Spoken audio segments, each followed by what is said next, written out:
Hello. हा भाऊ. भैया धनंजय बोलतो. हो भैया एक माझी विनंती होती.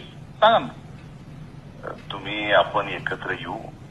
बरं बरं तुम्ही ऐका काय बोल. शेवटी तुम्हाला भविष्य आहे. आणि हॅलो, हा हा भाऊ. कदाचित तुम्हाला माहित नसेल माझे आणि सीएमचे काय संबंध आहेत. नाही नाही आपले आहेत. मा येले नाही कुणाची, नरेंद्र मोदीची देवेंद्र फडणवीसची तिथे पैसे रोखायला हो. आणि कसं एक लक्षात घ्या, एखाद्या आमदाराला अडवता येतं हो. हा हा हा विरोधी पक्ष नेत्याच्या संस्थेला त्यांना अडवता येत नाही, कारण त्यांचं असं होतं.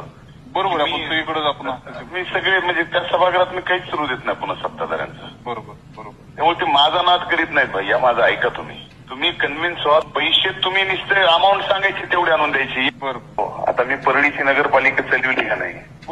एका वेळेस मी 150 कोटी रुपये आणले आणि कुठं रोखले.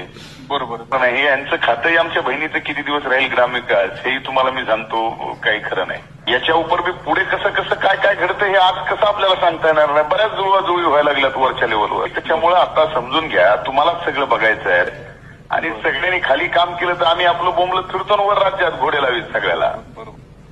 आणि खाली बघा सगळं. फक्त खाली आम्हाला बघायची वेळ येऊ देऊ नका. तुम्ही बघा सगळं. चालेल भाऊ. करतो भाऊ. म्हणजे तुम्हाला करा जरा ऐका. निश्चित करतो. हो ओके.